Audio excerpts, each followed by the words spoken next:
going on, everybody? Welcome back to TTB Ravens Media, bringing you Ravens content every single day. If you want to see that TTB Ravens content, make sure to hit the subscribe button down below. This video is going to be a live stream, so if you're watching this live, obviously welcome. If you're watching this in post, feel free to comment down below, your thoughts, your opinions on anything I say.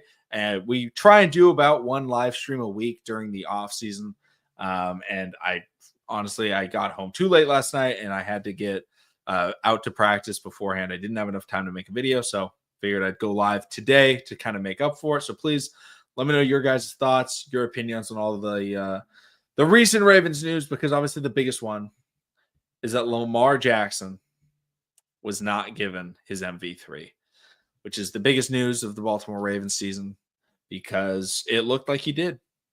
He was first-team All-Pro, and throughout the history of the NFL, there's very few circumstances where a quarterback wins the award and that quarterback is not first-team All-Pro, because obviously every time it wasn't a quarterback, the first-team All-Pro lost. So when guys like Adrian Peterson won, guys when Lawrence Taylor, Alan Page, and such, when they'd win, obviously first-team All-Pro didn't win, but Lamar was first-team All-Pro.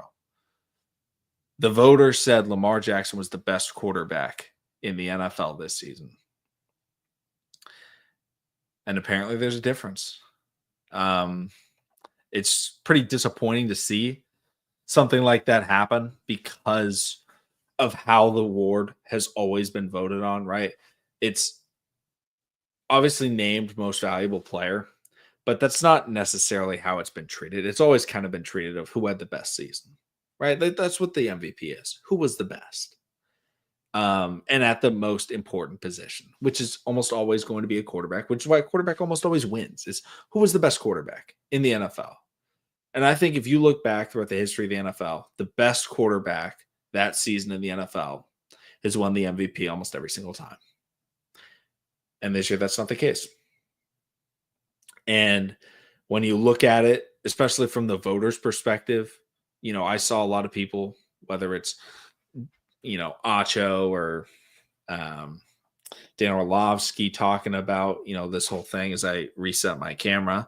And they're like, well, Josh Allen was more valuable to his team, even though I put Lamar Jackson as my first team All-Pro. It's like, if value to your team is the most important, let's be realistic. Patrick Mahomes is the most valuable player, right? And in all sports, this is a debate, right? When it's in the NBA, right, it's LeBron. LeBron's the most valuable player, not necessarily anymore, but LeBron in his prime. But Lamar only won. LeBron has 4 MVPs. But it's like, this guy had a better season than LeBron, right? And Lamar Jackson, I don't know if I'm going as far as saying, I don't necessarily think Lamar Jackson is better than Patrick Mahomes. But Lamar had a better season than Patrick Mahomes, right? Josh Allen is not better than Patrick Mahomes, but he had a better season. But if Lamar had the better season than Josh Allen, and Josh Allen had the better season than Patrick Mahomes, and your thought is Josh Allen's more valuable than Lamar, Mahomes has to be more valuable than both of them. They lost one game with them. So, I don't know. I think that was really weird how, everyone would start going for Josh Allen because he's valuable, but then they're not going for Patrick Mahomes. Is kind of weird to me. And one of the other things that I saw that honestly really surprised me, and it came from Warren Sharp. If you don't know Warren Sharp Football Analytics, that's basically what he does. He talks about football. It's really weird to have sports books have people that vote on the awards. That really surprised me. And that, I guarantee, is something where the sports books, when they gave the NFL, their whatever the settlement was, 500, maybe it was $1 billion. Like, honestly, that's how valuable this business is. They were like, yeah, we get a voter for the MVP. But they have legitimate, not saying maybe this guy doesn't. Whoever the person is that's, working for, sportsbook A, B, C, D, whichever one it is. It could be that they're an unbiased person, right? And they go out there and they did a really good job. and they were like, you know what? This is why I have it. And they had good reasoning. Maybe that's the case. But to give a corporate entity that literally makes money off of who wins the MVP, being able to decide who the MVP is, shocking to me. And then you have NFL Network, which is your network, and you get 0 votes. There's no one from NFL Network that's allowed to vote on the MVP. And then you have guys like Tony Romo who gets a vote. And I think Tony deserves a vote. Not saying he doesn't, right? He's a broadcaster. He's a former player. He's in media. But him saying, I think I'd give it to Josh because Lamar's won before and Josh doesn't have one, it is ridiculous. And Asmodeus, welcome into the stream. The legend Asmodeus says, I said this on the Vault podcast earlier, based on a lot of the takes this morning from people who flipped to Allen, I would return my MVP considering they only awarded it as a participation pity trophy. Yeah, and it's, I don't want this stream to be me disrespecting Josh Allen because he had a great year, right? But it's just a situation where, yeah, you had a great year. Lamar had a better year. That was showcased when the voters said Lamar was better. And, I think that a lot of people compare this to the Joel Embiid MVP of over Jokic, where people were like, we got to give Embiid one, right? Because MVP was runner-up so many times. Like, we got to give him one. And then this last year, Jokic ended up winning MVP again. He won his third. And he won it over Shai Gilgeous-Alexander. He won it over Luka Doncic. And I honestly think Nikola Jokic would not have won the MVP if he hadn't won that ring a couple years ago. And I think it's the same thing for Lamar. I guarantee you, and this isn't me trying to bash Lamar. If Lamar Jackson had a ring,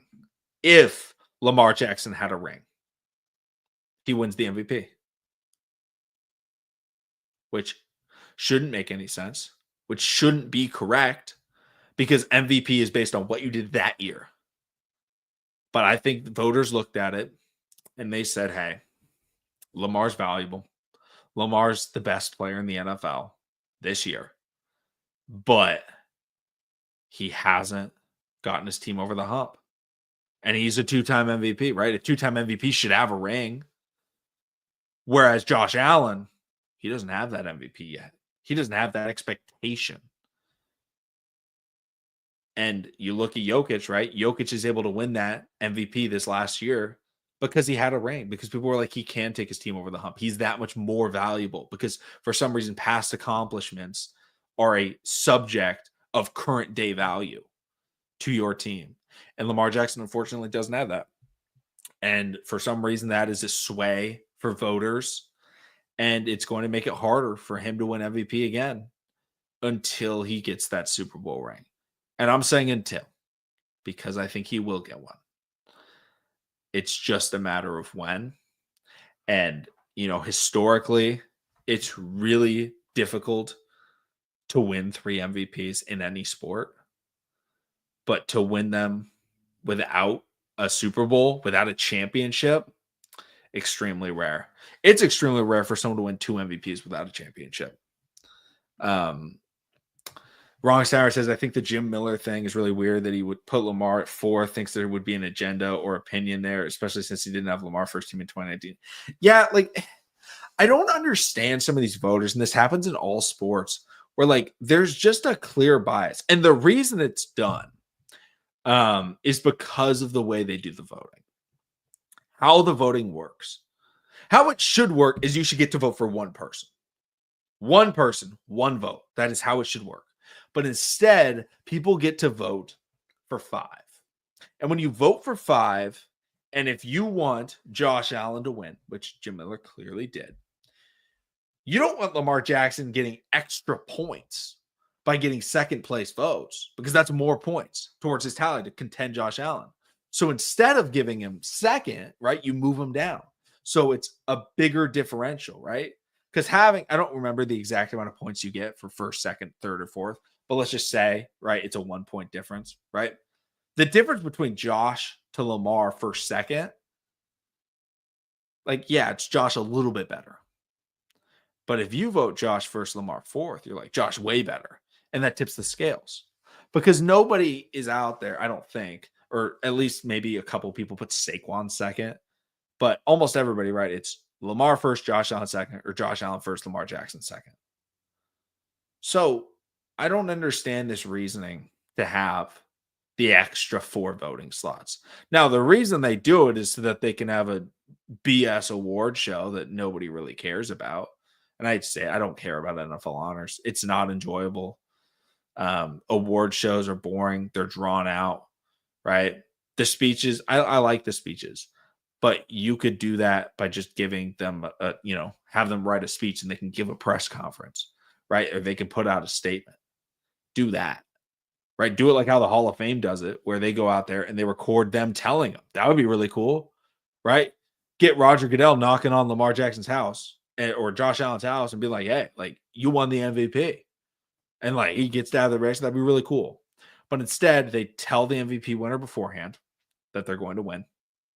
Or at least they've done that in the past. I know that they did that in 2016 with Brady before he played Matt Ryan because they were playing in the Super Bowl. They told him, like, hey, but like Lamar wasn't like who cares?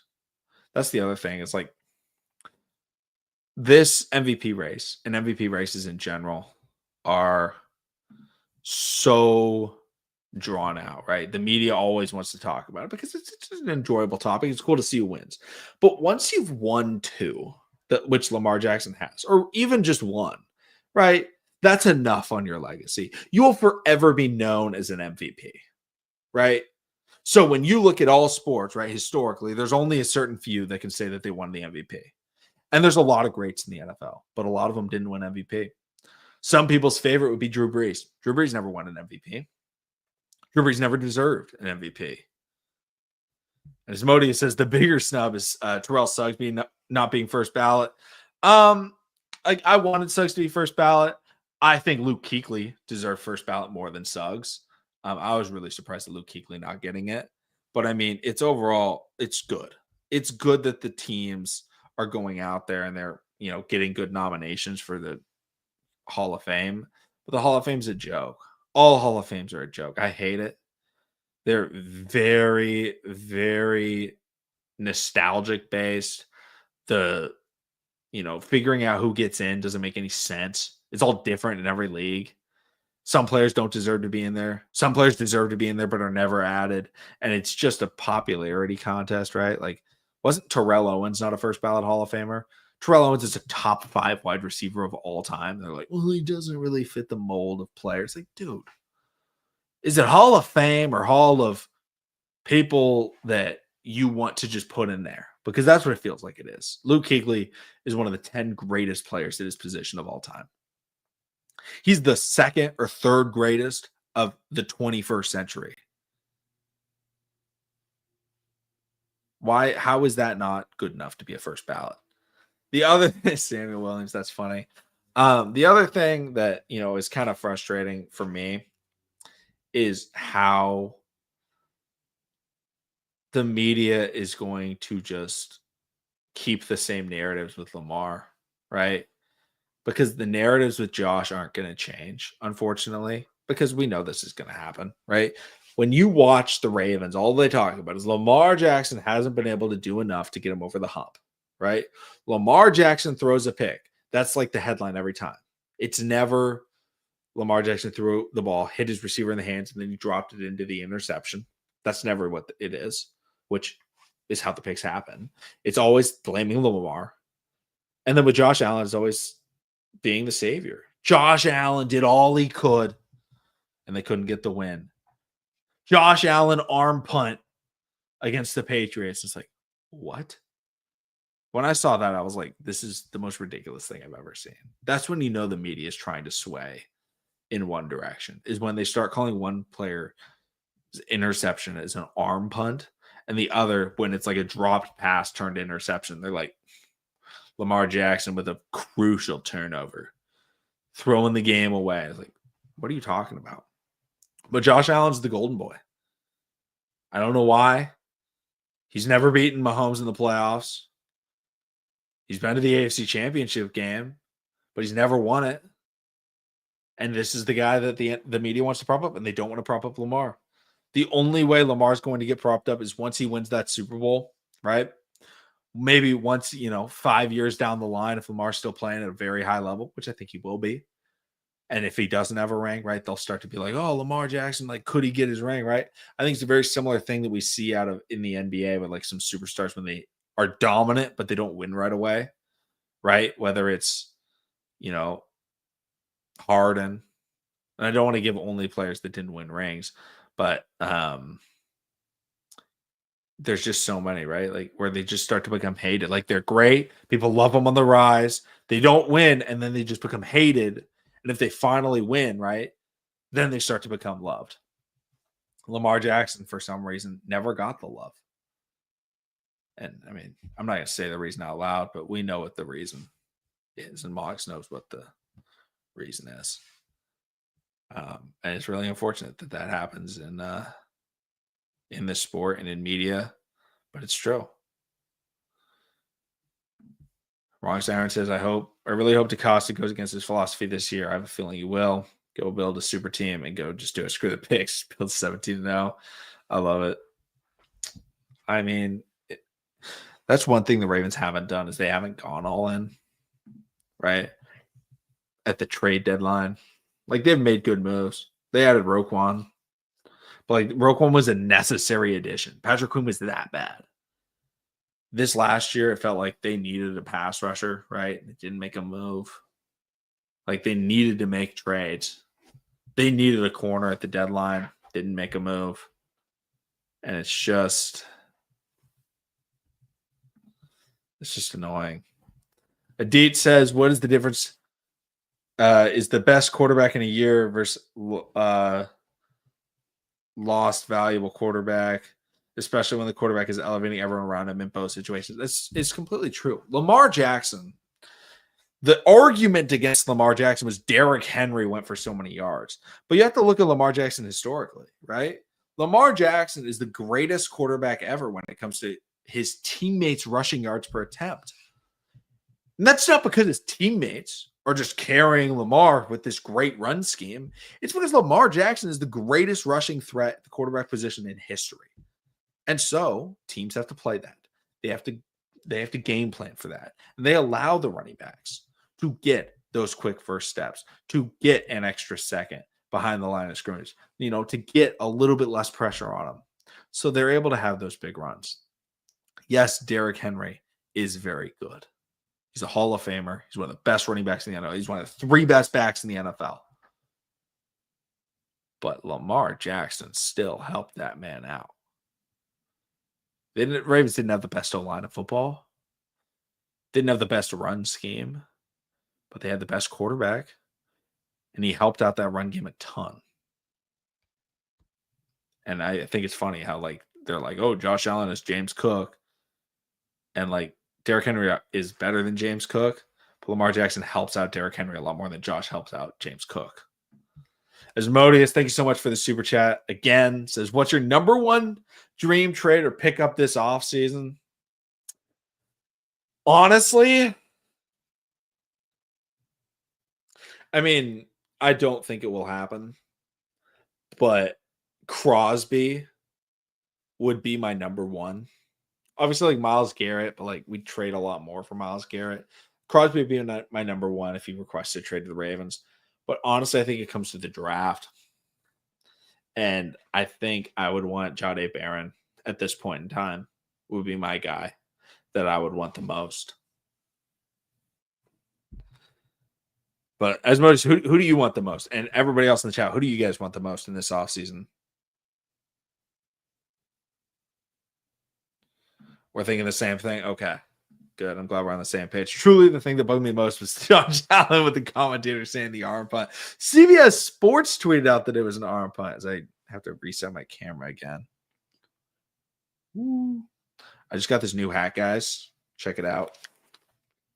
Shout out to OKC. I'm an OKC fan. You guys couldn't tell by the thunder in the back. Crosby and DK. Yeah. DK would be cool. It'd be fun to see DK with Lamar. It's just I feel like DK would get pissed. Jair would be really cool. I love Jair. Big fan of Jair's game. He's been a little bit injured though.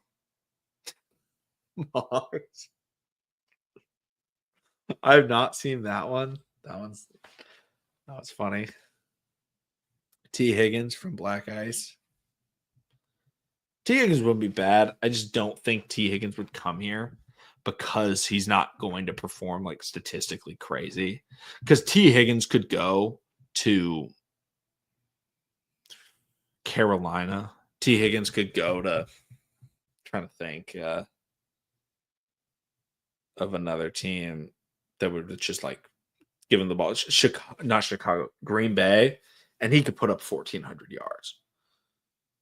The Ravens wide receiver one ceiling about 1,100 yards, and like we already have Zay who put up basically that. He's a Charger. He could put up 1,400 yards for the Chargers.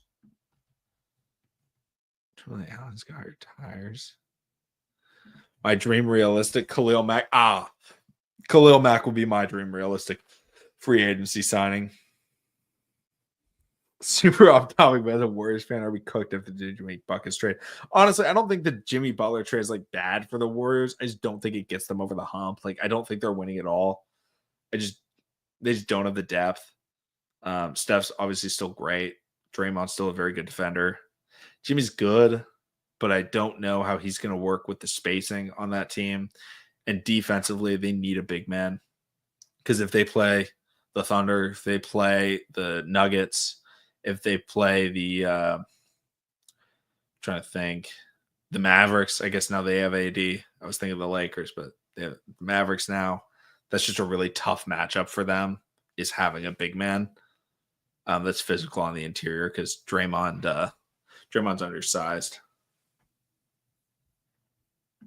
Shea cooks everybody. Shea Gilgeous-Alexander is having one of the greatest basketball seasons I've ever seen in my life. Shea is the best Thunder player ever. Like, he's the best player ever to put on a Thunder uniform. And I'm 100% down on that hill. Huge fan. Tyreek on a humble deal. I saw Tyreek apologize to his teammates. I don't know. It seemed like he was going to return to them. But like, Tyreek's really good. But Tyreek's not a blocker. Javon Holland or Trayvon Merrick. Holland would be really cool. I love Holland. I also love Merrick. Both of them are very, very solid safety, especially coming in the draft. Both of them were, guys being marked to the Baltimore Ravens. So, I'd be down for either of them. And that was the year we took Bateman, I believe, and Adafe. And Trayvon Merrick played with Ardarius at TCU. So it would be kind of cool. What about draft players? Do you guys have any like players that you guys really want in the draft that I haven't said, I guess?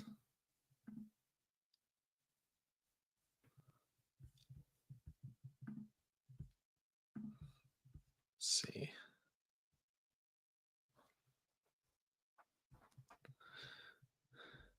Mike Green. Ravens fans love Mike Green. Mike Green's going too early, guys. I hate to say it, but Mike Green is going like 15th overall. We're not close enough. He's a beast. Jack Beck, TCU. Great Senior Bowl from Beck. The problem is, like, where are we getting him? Because I don't think I'm taking him in the first round. From what I've seen right now, again, he's a player I want to watch more. But like, I don't, maybe second round. But I really like Jaden Higgins out of Iowa State.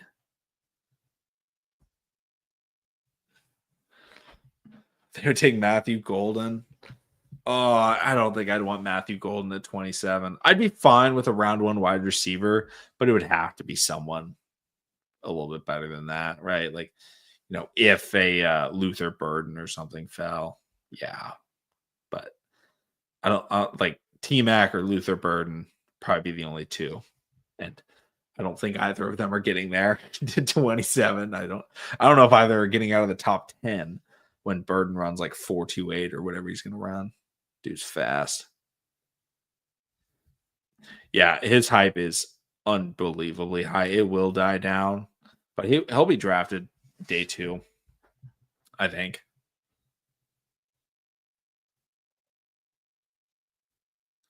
He was a low key steal. That yeah, I mean, like that's the thing is you see what players become, who they really are in the off season up to the draft. Because obviously we know what they are in college, right?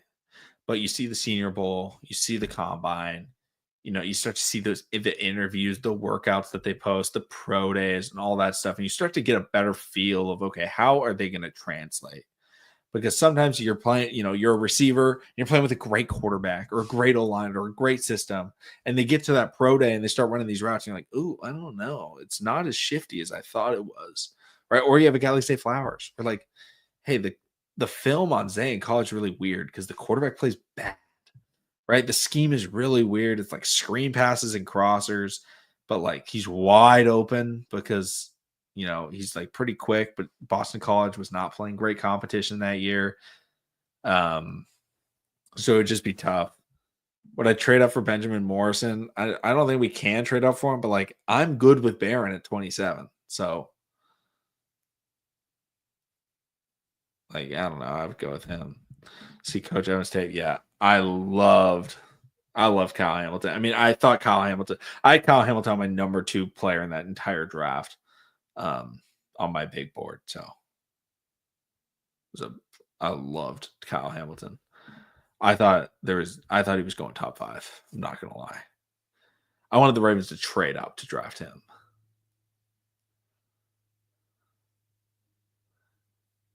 Asmodeus, thanks so much again for the super chat. Says, do you think we make a splash? And if so, is it a trade or is it moving up in the draft? Name one trade and one draft dream aside from what we discussed. Okay. Do we make a splash? I think yes. I think we make a medium splash. I don't think we have a crazy grand splash, right? We don't have a belly flop. We don't have as much as I'd love a Max Crosby, we don't have something like that. But I think we're gonna do like I would not be surprised if we see the Ravens trade for they trade next year's 3rd and a 6th and 2 6th this year for a 3rd. Right. So we get 2 3rd-round picks. We trade I think we're going to trade up in the draft. I just don't necessarily think it'll be round 1. I would love to see the Ravens to maybe trade for an extra 2nd or trade for an extra 3rd, packaging some of those, maybe a 4th and a 6th, or a 4th and 3/6 to get into the back end of the 3rd or something like that in order to acquire, I think it would be offensive line. So then we would have 4 players drafted in the 4 players drafted in the first 2 days. And day 2 player or day 1 and day 2 players are the ones that you think, okay, they have a decent chance of playing right away. So if we trade for that 3rd-round pick or an extra 2nd-round pick, which I think we have the capital to do, much more realistic than trading up in the draft for a first, because you don't have to worry about the 5th-year option and things like that, is all of a sudden you could go 4 players that all can play right away, and you could get edge, corner, O-line, and wide receiver or 2 O-linemen. And we would use all of it. That would be kind of my dream trade situation, would be trading up in the draft for a round 3 pick, maybe a round 2 pick. Again, package a 4th, the 4th this year, and maybe a 6th this year and a 5th next year. And I think you could get up there. As Mo says, Hamilton was number 1 for you. Jalen Lane, sorry, from Virginia Tech. He's also a punt returner. I will look into him. I have not watched him, but we do need a returner. So Jalen Lane, I will 100% look into him. My unpopular take, we trade down in the draft, and he does BPA. I wouldn't be surprised if we do, we trade to 31, right? We drop back a little bit with hopefully the Chiefs, hopefully they lose to the Eagles. But I would not be surprised if we trade back to 30 to 32, because the players the Ravens are targeting I don't necessarily think that they're going to be like going in that realm, right? Guys that I really like are players like Donovan Ezeraku, who a lot of people think are going kind of mid, early day 2. Draft them late 1, acquire that extra fourth from the Commanders or the Eagles or the Chiefs or whatever, and let them take whoever they want at 27. I think there's you know, this inherent belief that you shouldn't trade players to your rivals. You shouldn't help them. I don't like that thought process, because in my opinion, you have to build the best Baltimore Ravens team possible. I don't care what any other team does. Honestly, I don't. Right? This isn't Major League Baseball, right? There's a salary cap.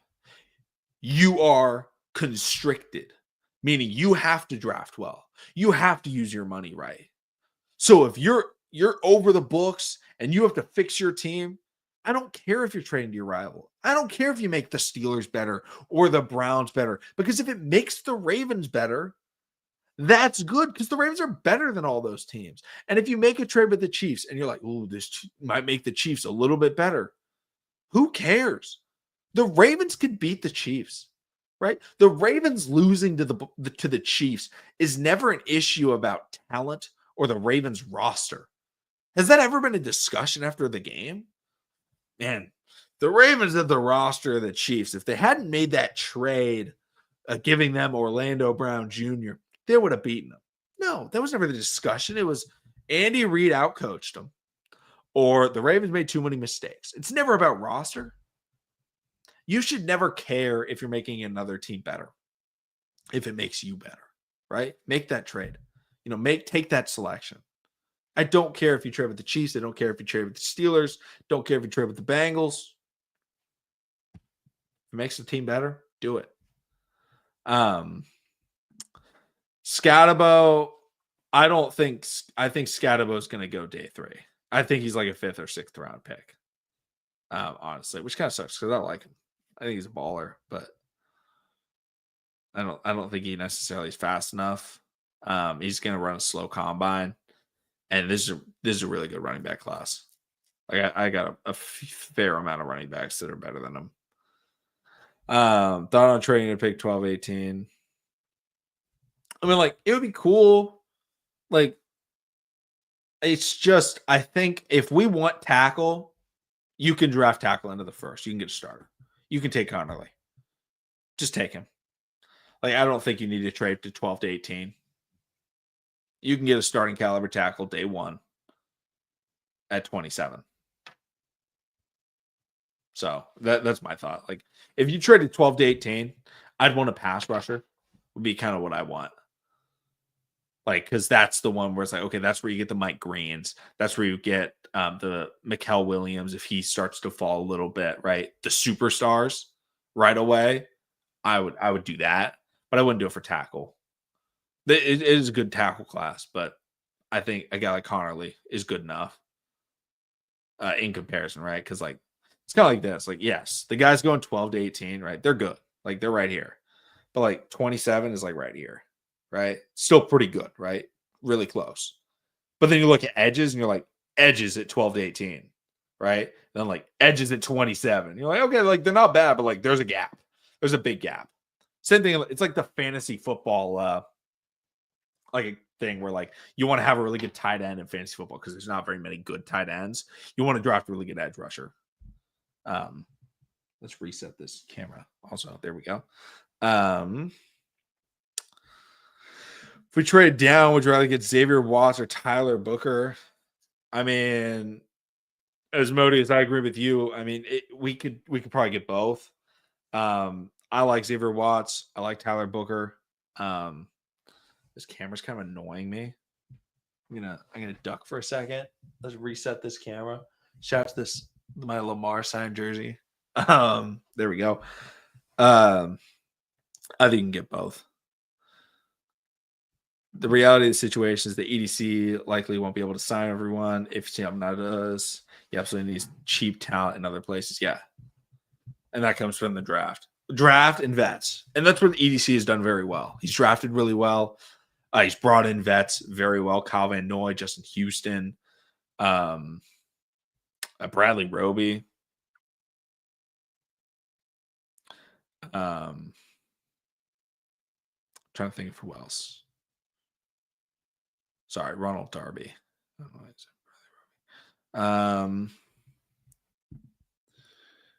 Too many people are wanting another wide receiver or running out of time or running back, and this class is loaded with running back talent. Yeah, I mean, like I can see the Ravens draft a running back. I just don't think it'll be day 2. Like I think they will draft a round 3 running back. Like I'm not a huge fan of Rasheen Ali. Didn't love him in the draft. He didn't really flash anything. I like Justice. Like I'm fine if we draft a running back. I just don't think it'll be day 2. I think we have other bigger needs. But round 4, round 5, if a Judkins is available, if Travion Henderson is available, I absolutely think we could take a flyer on them because, again, it is a really good running back class, and getting them in the system would be beneficial. You know, last year I wanted Braylon Allen. That's who I wanted the Ravens to draft. And Braylon Allen looked pretty good. I love running back. So, and like we've done it before, right? We drafted J.K. Dobbins. We had Mark Ingram. He was aging. Obviously, Mark Ingram not as good as Derrick Henry, but yeah, draft BPA. It's the way to do it, honestly. Like other than quarterback, draft best player available. We could use everybody. Good wide receiver, sure, we can use them. Good corner, yeah. Good safety, yeah. Linebacker, yep. Edge rusher, yep. D tackle, yep. We use it all. Tight end, yeah. Mark and Isaiah Likely have 1 year left on their deal, and Charlie Kolar. You can draft literally any position outside of quarterback, BPA. And if there's a good quarterback available in the 6th round, they might take him because they need a backup quarterback. So like even then, it's just like don't take a quarterback round 1. But if the Ravens could literally take any position round 1, and I'd be like, yeah, we can use them.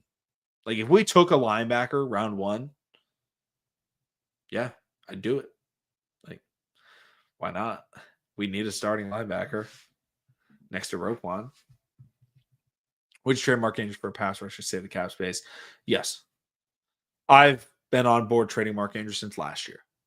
After Isaiah Likely, kind of breakout year, I was like, this guy's better than Mark. And this year, I think he was better than Mark. And for the future, I think he's better than Mark. So, yeah, I would definitely trade him for a pass rusher. But pass rusher is much more valuable than tight end. Like, I don't think a team is just going to trade a pass rusher for Mark Andrews straight up. We would still have to trade capital, and Lamar Jackson loves Mark. So it would be a difficult trade to get done. But I'd be up for it. I would 100% do this drop shot. Yes. I don't know if you would get enough trading edge for a pass rusher, you need to include a pay. Yeah, exactly. As Modus, completely agree.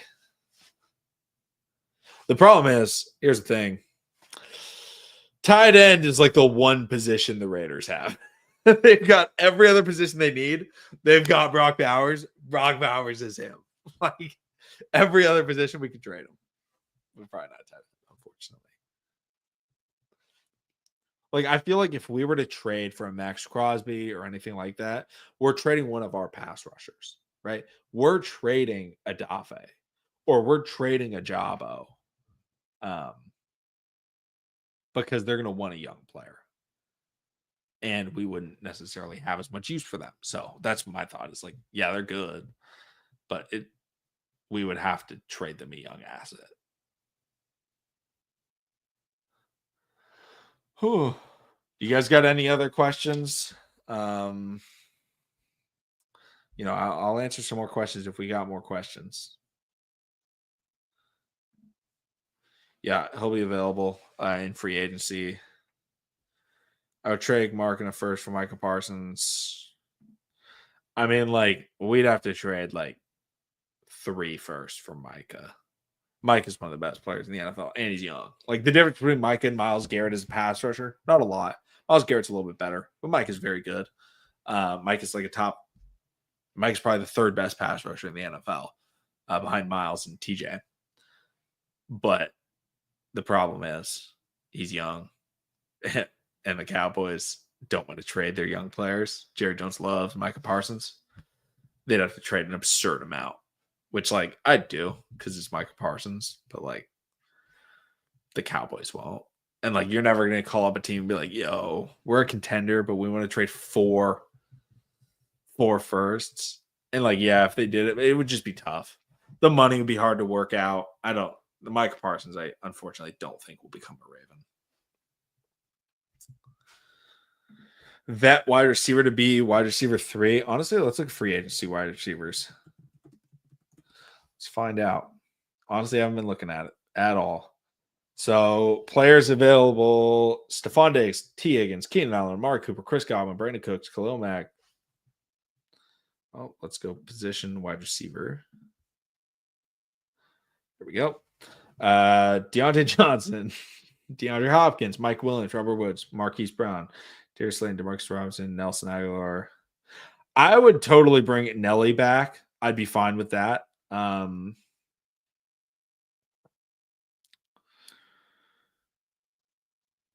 They could bring in like Juju, Smith-Schuster. I'm bringing Simi Fehoko, my guy, athletic. He can block very well.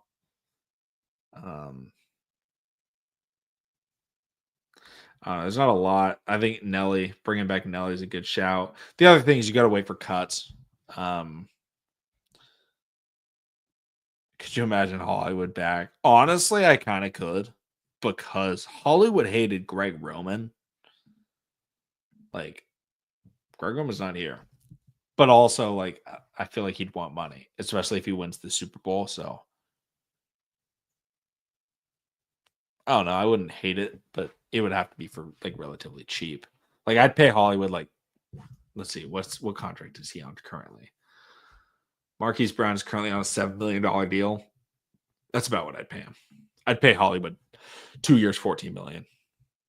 And I don't know if that would happen, but as Modi's, I too would low-key love that move. Because I think Hollywood's good and he has chemistry with Lamar. And he's a deep threat. He's a speedster. So, like, it could work. 12 mil. Tops. Yeah. I'd be up for it. I definitely don't think it's happening, but it'd be kind of cool. Chris Godwin's too good. Chris Godwin's going to make some money. Chris Godwin was like arguably wide receiver 1 for the Bucs this year before he went down. And he's only 20, he's going to be 29 when the season starts. His current expected salary is $22 million. So, unfortunately, don't think we're going to have the money for him. What's Hollywood's expected salary? $8 million. Yeah, that's much more reasonable. Yeah. Yes, there's a lot of good tight ends in this class. Trade Andrews for $11 million in savings. Yeah, it's just, what team's trading for Mark Andrews, right? Like, Mark Andrews is good, but like Mark Andrews will not be better for any team than he is on the Ravens. So it's kind of tough. I have not watched Smith from Georgia. I'll check him out though. Keenan Allen kind of struggled this year. Also, I feel like Keenan Allen's too similar to what we have, right? Like Keenan Allen is like a kind of a worse version of Rashad Bateman at this point. And like Bate's good. Like I love Bate, but we don't need 2 of them. Like we need something different from Bate and Zay. And like Hollywood brings the deep threat factor. Crazy speed. But Keenan Allen would just be like slow Bateman. It's also like more injury prone at this point in his career.